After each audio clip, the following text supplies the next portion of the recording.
Thank you very much for being here. So let's start with the additional information you have regarding Hillary Clinton. When can we expect this information? Well, we're working around the clock. We have received quite a lot of material, stimulated, of course, by the US election process and by our major DNC revelation, which has now led to the resignation of 5 top officials in the DNC, including Debbie Wasserman-Schultz, the president, the last one late last week. So, you know, it's a complex business, what we do. We have to assess the veracity. We have a perfect 10-year record so far in never getting it wrong. We want to keep that reputation, understand how things should be formatted, what media we should be involved in, what is the best way to stage it out. Do we accumulate everything, assess it, publish it all in one batch, or do we do several batches? The approach that we've decided to take is that we do several batches. But give us a general sense. I mean, are we going to see it before the November 8th election? Yes, absolutely. I mean, in the case of the DNC leaks, for example, we pushed as fast as we could to try and get it in before the Democratic nomination conference, because obviously people have a right to understand who it is that they're nominating and what sort of process was involved. And the same is true here for the US electoral process. People involved in that election have the right to understand who it is they're electing.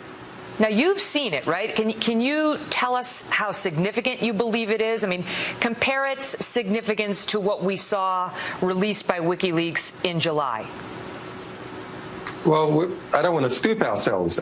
We have a lot of pages of material, thousands of pages of material. So no, I have not read every single page. We're hard at work in doing that, trying to understand, etc. I don't want to give the game away, but it's a variety of different types of documents from different types of institutions that are associated with the election campaign. Some quite unexpected angles that are quite interesting, some even entertaining. Do you right now, according to the average of all polls, she's beating Donald Trump by 5.5 points nationwide. She's way ahead of him in most of the swing states, not all. Do you believe the information in your possession could be a game changer in the U.S. election? I think it's significant. It depends on how it catches fire in the public and in the media. A lot of speculation here in the United States that perhaps Russia was behind the hack of the DNC. I know you're not giving up your source, but there was also speculation about whether your source was inside the DNC and whether it may have potentially been a man named Seth Rich who was killed. He was shot in what police initially said looked like a robbery just last month. You came out in an interview with Dutch television and mentioned Seth Rich in a discussion about whistleblowers and the need to protect them. And WikiLeaks, in fact, offered $20,000 for information leading to the arrest of Seth Rich's killer. Why are you so interested in Seth Rich's killer? We're very interested in anything that might be a threat to alleged WikiLeaks sources. The police have offered $25,000. We have offered $20,000. We're not saying that Seth Rich's death necessarily is connected to our publications. That's something that has to be established. But if there's any question about a source of WikiLeaks being threatened, then people can be assured that this organization will go after anyone who may have been involved in some kind of attempt to coerce or possibly, in this case, kill a potential source. Do you have any suspicions on who may have been behind his murder? We have received a variety of information. We will be reporting that information to the police. I don't think the information so far is enough to start pointing any direct fingers. We don't want to compromise the police investigation. Trying to read you, Julian, and whether you, I know you don't want to reveal your source, but it certainly sounds like you're suggesting a man who leaked information to WikiLeaks was then murdered. If there's someone who's potentially connected to our publications and that person is then murdered in suspicious circumstances, it doesn't necessarily mean that the two are connected. but it is a very serious matter of that type of allegation is very serious, and it's taken very seriously by us. I want to ask you, because there's a big AP report today saying WikiLeaks releases the private information of innocents. Well, it's a nonsense report. It's not by AP. It's not some big team at AP to put this together. It's by a single journalist, Raphael Setter, who has a conflict of interest. Have a look at him on Twitter.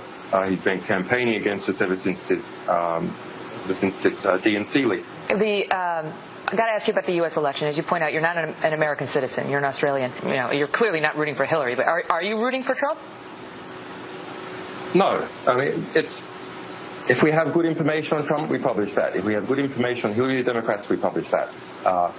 You know, I would like to believe that no media organization in the United States would not have published the DNC emails. But I don't think that's true, actually. I think MSNBC wouldn't have published them. I think the New York Times wouldn't have published most of them. And that's sad. It's incredible politicization in this election of the media. And it is a bit concerning, the allegations that by the Clinton campaign that everyone is a Russian agent are really disturbing. Why is that? Well, because bizarrely, Hillary Clinton, the Democrat, has positioned herself now to be the security candidate. She's powered up with the neocons responsible for the Iraq War, and she's grabbed on to this kind of neo-McCarthyist hysteria about Russia and is using that to demonize the Trump campaign. The Trump campaign has all sorts of things wrong with it, but as far as we can see, being Russian agents is not one of them. You know, some people have asked us, when will you release information on Donald Trump? And of course, we are very interested in all countries to reveal the truth about different candidates so people can understand. But it's really hard for us to release anything worse than what comes out of Donald Trump's mouth every second day. I mean, it's part of his charismatic appeal that he speaks off the cuff.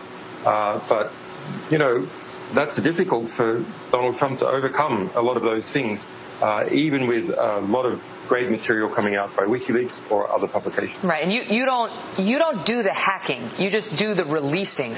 And you know, there have been some leaks about our military, including one back in 2007 that was controversial. You guys released video of an Apache helicopter in Baghdad, and sure enough, the United States had killed 2 Reuters photographers, and some children were injured. And WikiLeaks.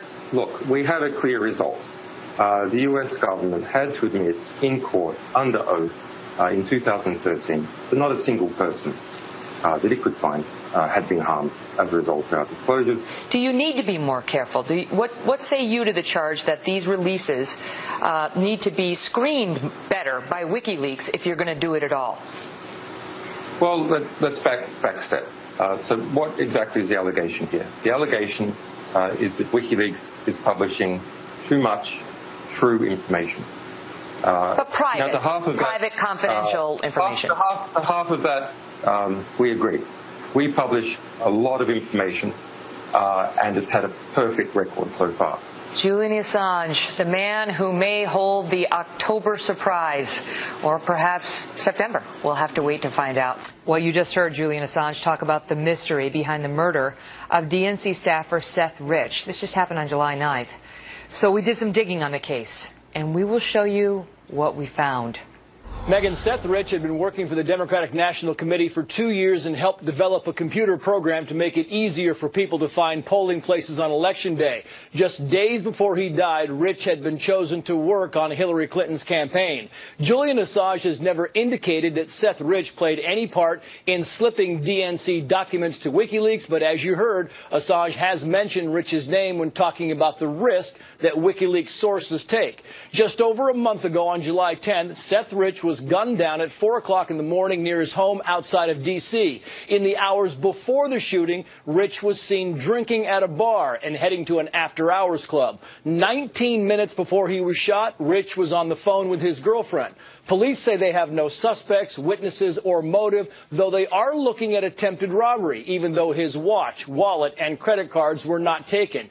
2 weeks ago, D.C. Metropolitan Police said there was no indication that Seth Rich's death was connected connected to his employment at the DNC. And sources involved with the DNC leak investigation told Newsweek that Rich had been ruled out as having any part in the hack, and instead the focus was on a foreign government, namely the Russians. Neighbors of Seth Rich say they had long been complaining about a surge in neighborhood crime. Breaking tonight, Hillary Clinton under mounting pressure tonight from the left and the right to shut the doors of her Clinton Foundation once and for all. And tonight the Clintons are fighting back. Big time. Welcome to the Kelly File, everyone. I'm Megyn Kelly. 24 hours ago, we brought you a stunning report from the Associated Press suggesting Hillary Clinton held many meetings with Clinton Foundation donors while she was supposed to be doing the American people's business. The AP found that of the 154 people from private interests who met or had phone conversations with then Secretary of State Clinton, more than half, or 85 of them, gave money to her foundation, the Clinton Foundation, for a combined total of $156 million. The Clinton campaign quickly hitting back, saying this report is flawed. And earlier today at a campaign stop, former President Bill Clinton chimed in. Watch. We're trying to do good things. If there's something wrong with creating jobs and saving lives, I don't know what it is. And the people who gave the money knew exactly what they were doing. And I have nothing to say about it. I'm really proud. I'm proud of what they've done. We begin tonight with our chief intelligence correspondent, Catherine Herridge, reporting from Washington. Catherine? Megyn, tonight the Associated Press is standing its ground after Hillary Clinton's team tried and failed to get a correction. The Clinton campaign complained on the morning shows that this AP tweet was unfair, not accurate, and based on limited information.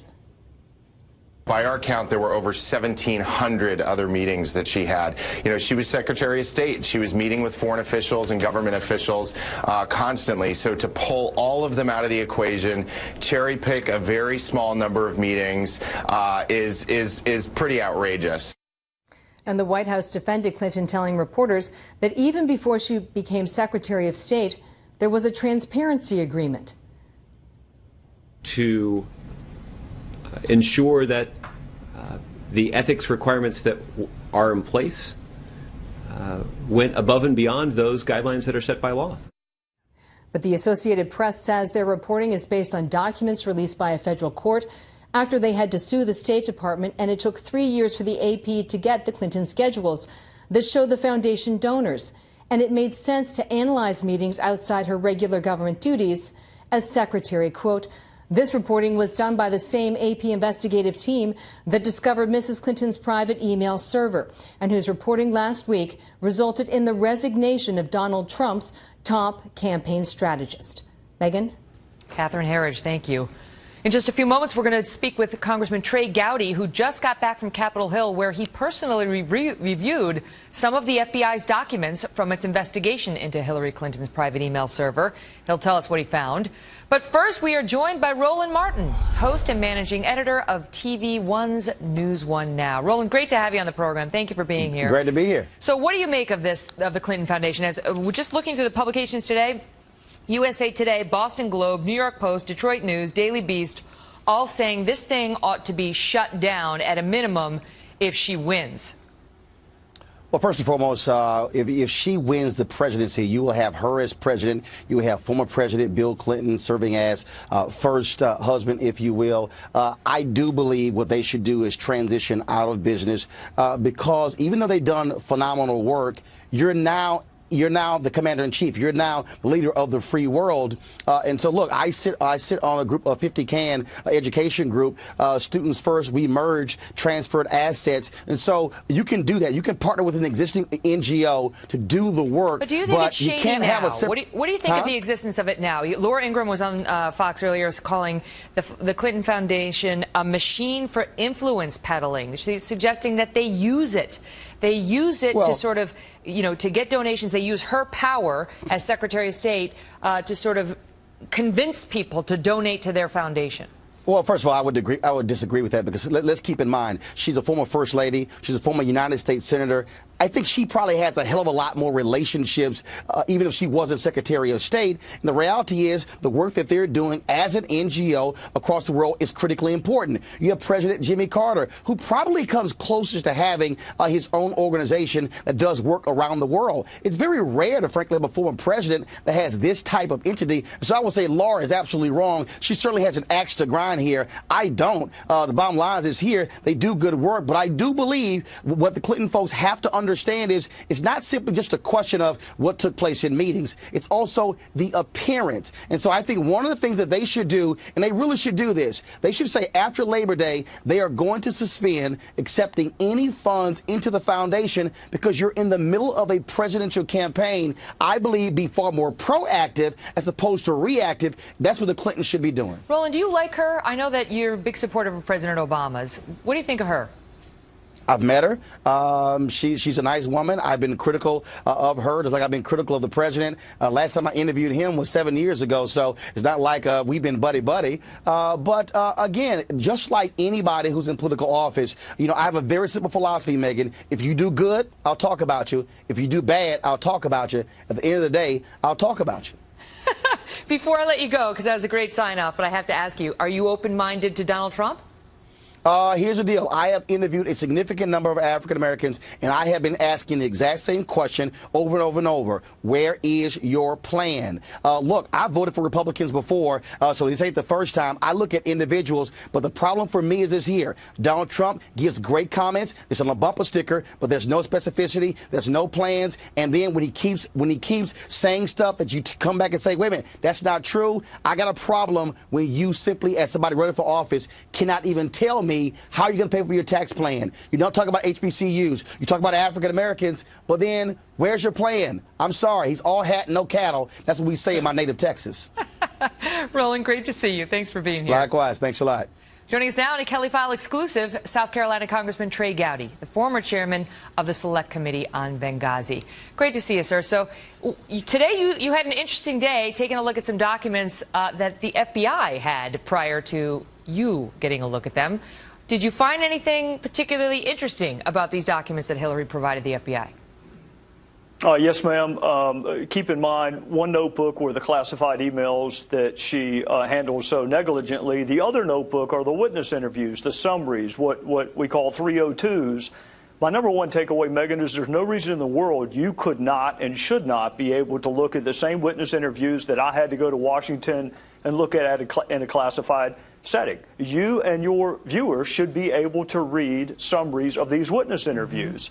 The second takeaway is a lot of the FBI's time and attention was spent debunking and refuting these fantastically false statements that Secretary Clinton made at the inception of this email story. And the third takeaway, remember, Director Comey said that he could not indict, did not have a realistic probability of a successful prosecution on the issue of intent.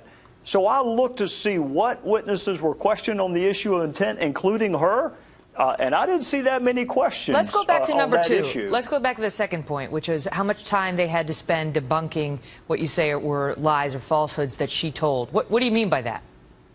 Oh, even something as seemingly innocuous as us referring to Sidney Blumenthal as her advisor. Remember, she got really upset when we used that term. You'll never guess which term the FBI used when they described Sidney Blumenthal and his relationship to her. He was interviewed. I think you would find very interesting what Colin Powell had to say and juxtapose that with what Clinton supporters have said over the last 48 hours. You go back, the multiple devices, how many phones she had, the very reason she set it up. All of that proved to be fantastically And I want false. to ask you this. So she also, of course, claimed that she never sent or received classified information. We now know that that's not true.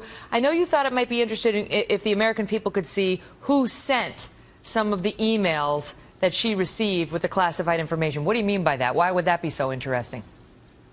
Well, right now, even Congress can't see the identities of them. They are so classified that even a congressman in a skiff with no telephone, no iPad, no notes cannot even see who the author or the originator of that email string was.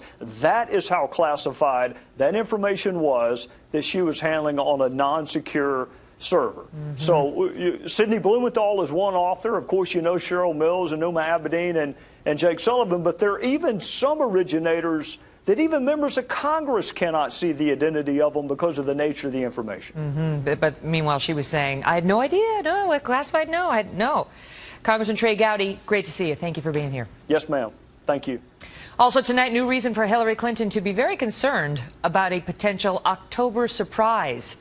The fugitive founder of the controversial group WikiLeaks is here in an exclusive interview on the information he holds and what it may mean for Mrs. Clinton. Don't miss Julian Assange. You know, right now, according to the average of all polls, she's beating Donald Trump by 5.5 points nationwide. She's way ahead of him in most of the swing states, not all. Do you believe the information in your possession could be a game changer in the U.S. election? Outlets are now attacking anyone who asks the health question as a, quote, birther spreading crazy conspiracy theories. Let's take a little walk down memory lane, shall we? Back to 2008. And what some big-name journalists were then saying about then 72-year-old Senator John McCain.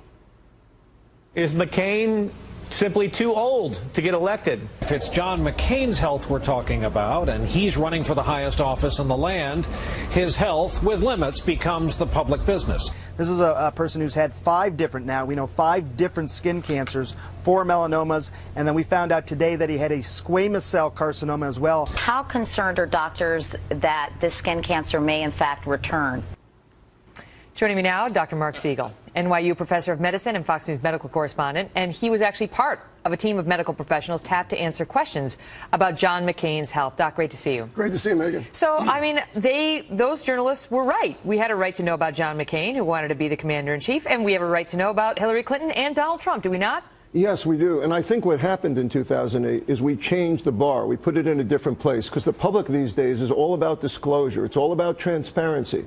So we essentially said if somebody's around 70 and they have significant health history, we want to know. His last melanoma had been 8 years before, but 22 journalists, and I was one of them, looked over 1,100 pages that he released to a private viewing and reassured ourselves that he wouldn't have a melanoma coming back soon. I remember when you did that. There was something about like some sun damage on his bottom that you can't unsee that once the image goes in your head.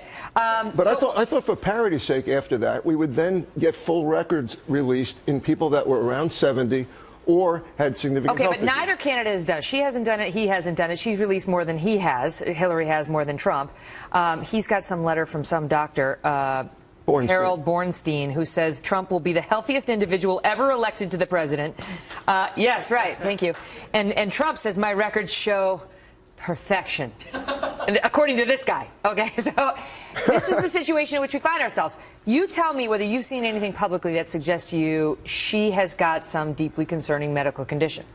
I don't believe that doctors should speculate. I think when we do that, we undermine our own authority, and in a way, it's against our oath. What I think is if she has a significant history, like a fall in 2012, a question enough so that we would want to see more of her records if she would release them. Similarly, Donald Trump being around 70, not sleeping well at night, and eating a lot of junk food, he readily admits, I want to see his records as well. I think a team of doctors or media people should be able to get private showings of these records, same as we did in 2008. Same as, if you asked an accountant, Megan, you said to an accountant, how are their taxes? The accountant would say, I can't tell you, look at their taxes, right? Same with health records. We want to actually see the records. You don't want sweeping conclusions. You want the evidence that form the basis of those conclusions so you can make up your own mind. Absolutely. I don't see anything to doubt either one of these candidates. I just want to see more information. Dr. Siegel, great to see you. Great By the way, look what Dr. Siegel brought me back from Russia. He saw I was drinking coffee, and he decided to upgrade it for me. The best. Interesting choice. Thank you. That's the best. Thank you, Dr. Siegel. Good to see you. Joining me now is more Karl Rove, former Deputy Chief of Staff under President George W. Bush and a Fox News contributor, and Mo Alifi, former Senior Spokesman and Traveling Press Secretary for Hillary Clinton's 2008 presidential campaign. Good to see you both. Karl, you know, it's interesting to see everybody come out and say, we need this John McCain, we got to get to the bottom of that. But now we've seen so many in the media say, come on. Lay off of it. I agree with it when it comes to the fake medical reports that have been out there about her, but we're allowed to ask questions about her health. Oh, sure. And look, in previous elections, I remember in 2000, we went through this exhaustive process with the New York Times where we had to make available every health record of Governor George W. Bush of Texas. They had to be looked at exhaustively by a fellow who had done this for 20-some-odd years for the Times and examined by other physicians. It wasn't pleasant, but frankly, it was part of the process. And that's been the way in most modern elections. 1996, Bill Clinton stiff-armed the New York Times for months. We knew more about the health records of Bob Dole, a World War II veteran, than we did about the baby boomer Bill Clinton. But I think both candidates ought to accept the fact that that kind of scrutiny, I don't know if the Times is now prepared to do it, but that kind of scrutiny is necessary in the modern campaign. Mo, do you agree?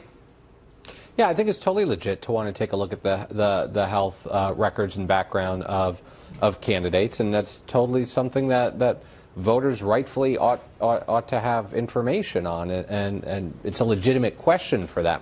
Having said that, it is not legitimate to be out there spreading false stories about a candidate's health that have no basis in Okay, fact but let me ask you, reality. let me stop, because there's some crazy right-wing, like really far right-wing websites that came up that apparently made fake health documents for Hillary Clinton under her real doctor's name. The doctor came out and said those are completely false.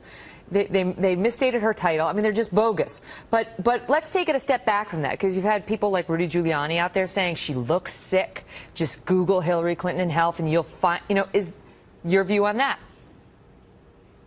Yeah, that's ridiculous. And I agree with the doctor you just had on, who said it does undermine the whole process. It undermines the way we look at this whole thing. I mean, the stuff that's coming out of not just far-right websites, the stuff that's coming out of, not just out of Trump surrogates' mouths, but even some of the things that the candidate himself is saying, I think are really unfortunate and do a disservice to this whole conversation. Questioning her stamina? Donald Trump questioning her stamina, saying that she is not mentally or physically prepared or has the stamina to do the job.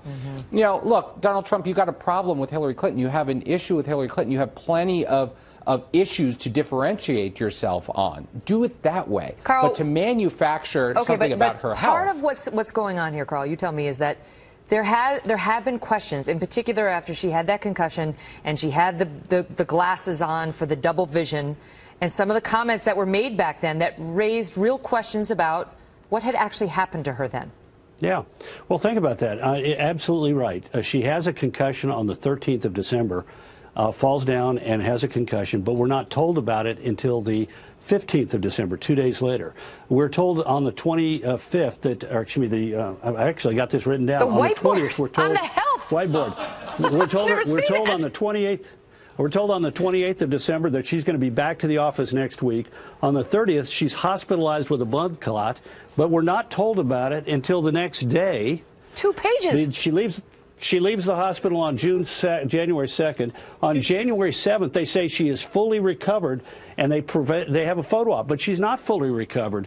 On the 23rd of January, 2013, she shows up at the Benghazi hearing wearing Fresnel prism glasses that help people who've suffered a concussion or traumatic brain injury get their vision right. She appears on 60 Minutes interview with President Obama, again with the glasses. It takes it over 2 months for her to get rid of the glasses. In fact, the next year, her husband, Bill Clinton, says it was terrible.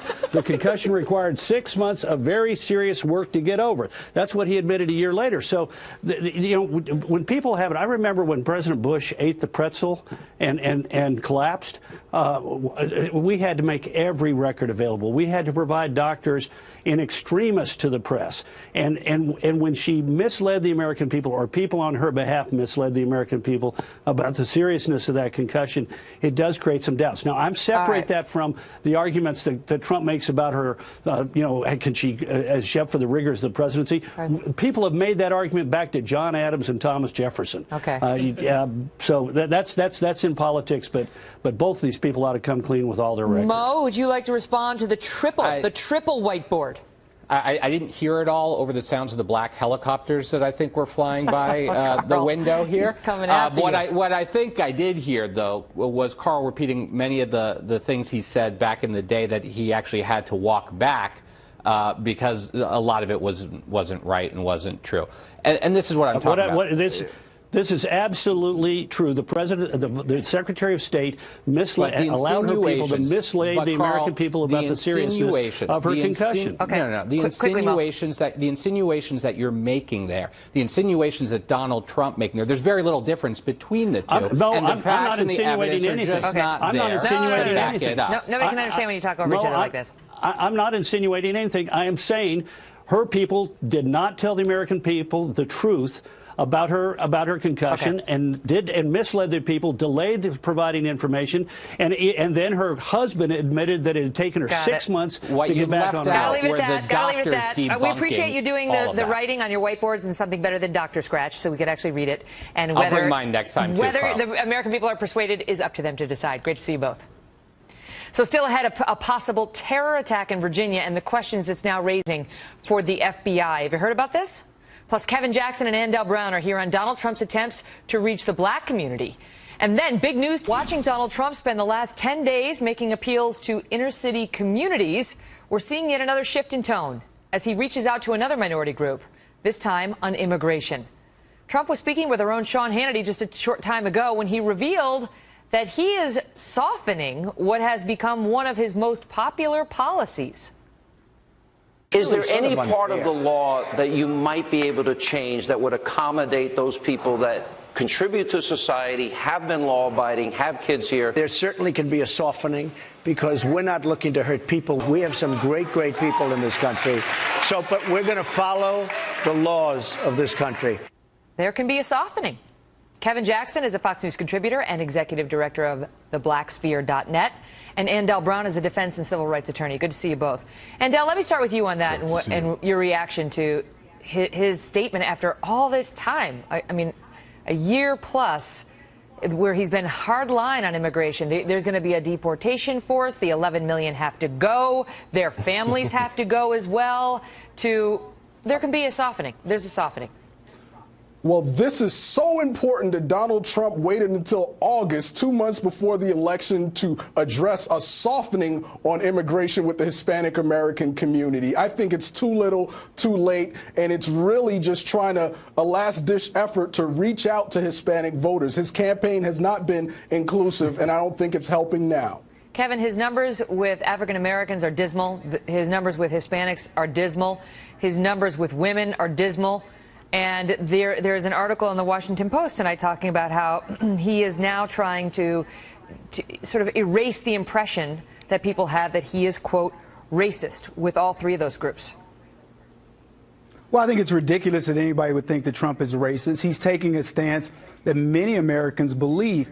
I actually think it's kind of heartening to look at where Trump is going to be in the next couple of weeks, because the outreach that he's done in the black community, what he's now talking about with Hispanics, even though these are not monolithic issues, I don't believe that immigration is the only things that Hispanics are thinking about.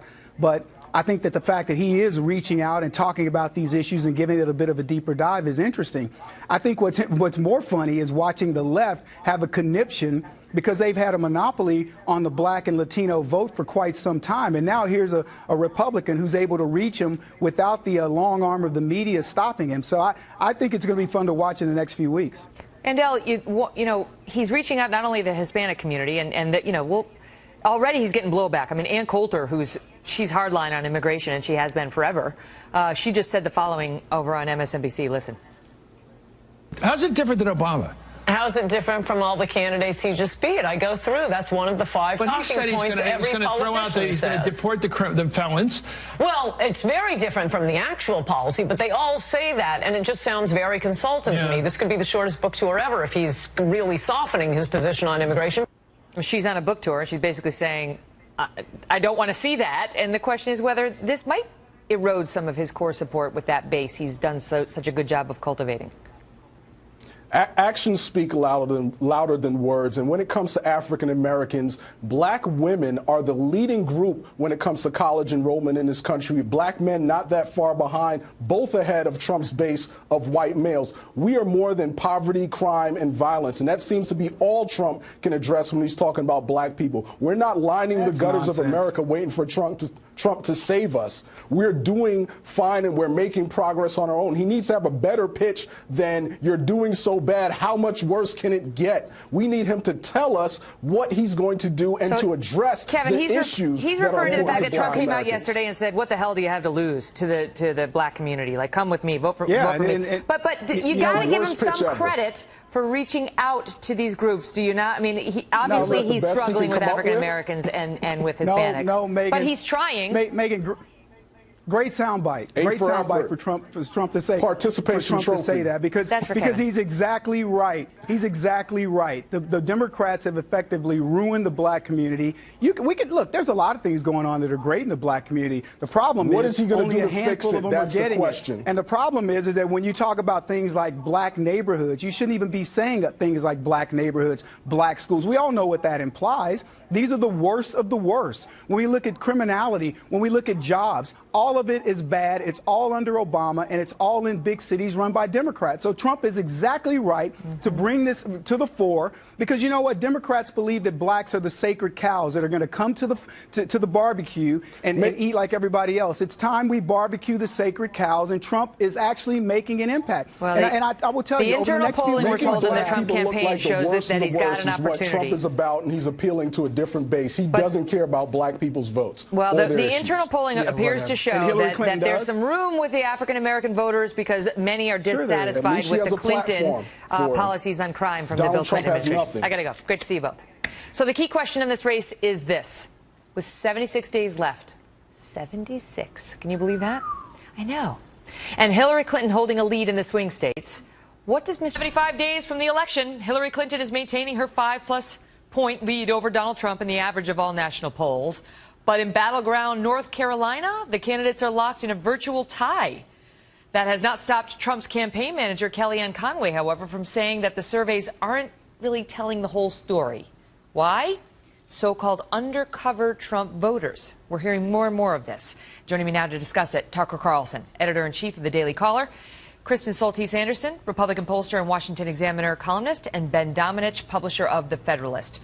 So what Kellyanne is saying, and we've heard this from a few Trump supporters now and campaign operatives, is there's the undercover voter who doesn't want to tell the pollsters that they're in Trump's camp because a social stigma has been attached to being a Trump voter in her mind. And so he's underpolling what he really is how he's really going to perform. Tucker, do you buy it? I mean, there's probably some truth in it. I think it's a pretty slim hope to hang a campaign on. On the other hand, we just saw a pretty clear example of this in late June in Great Britain with the Brexit vote. So the night before the Brexit vote, the stay side, the anti-Brexit forces, were 4 points up in the polls. They won by 2, so that's a 6-point shift in 24 hours. The betting markets, which traditionally are pretty accurate because actual money's at stake, had it 90-10 stay, leave.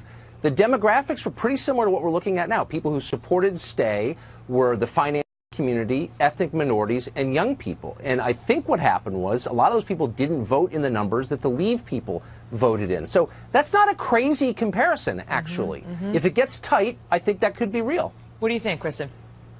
In the primaries, there was a big difference between how Trump performed in calls where you had a live person asking someone over the phone, who are you voting for? And some of these surveys where it was online, where you're not saying to an actual person who you're voting for. Trump tended to do a little bit better in those surveys. But here in the general election, we're not seeing that same kind of divide. You know, as Tucker mentioned, there have been cases in the past where we have what we call social desirability bias. People think they've got to give the right answer on the phone, but it doesn't make up for the kinds of margins that we're seeing Trump down by in some of these key swing states. So I think to the extent that there are any missing Trump voters, there's also the chance that there are voters that are Democratic voters who get missed because they're hard to survey. Maybe they don't have landline phones and such. So there's a chance the polls could be off a little bit either direction. It is slim hope to hang a campaign on. Ben, the Weekly Standard's Jonathan Last tweeted out, if Trump's actually winning, or basically suggesting if he's got all these voters who are prepared to vote for him but we don't know about him, then why did he reorg his successful campaign operation? Absolutely. That's something you'd have to ask. I mean, it's one of these situations where, to Tucker's point earlier, if Donald Trump was able to make this close, if he was able to become more acceptable, more socially acceptable as a choice, I think that you would see much tighter numbers in all of these states. I think you'd be seeing him doing a lot better. I think the problem is that he's run through the course of what people know about Trump now. He's very much a settled proposition. People know who he is, and I think that these types of claims that there is some great mass of people out there who want to vote for Donald Trump and just haven't been willing to say that to a pollster, that's just too much of a reach at this point in the campaign. But now he is trying to mix it up, Tucker. I mean, clearly this shift on immigration is an attempt to bring more people into the fold and banking on his long-held belief that not a single one of his core supporters will leave no matter what he does or says. Right. And that may be true. I do think it's a mistake to finesse a policy that hasn't been laid out yet, which is in effect what he's doing. I mean, look, the Brexit people won under the leadership of Nigel Farage because they articulated really clearly what it was about. And what it was about was democracy in action. He was making the case that, look, a small group of people make all the decisions in this country. It's supposed to be a democracy. It's not. And now's your chance to make your voice heard on behalf of borders and sovereignty and acting on behalf of your own country. That's a really powerful message. That's in effect what Trump is saying, but he's not saying it explicitly enough. I think if he were to shift to that and stop with this dumb, well, you know, maybe a deportation force, maybe not. No.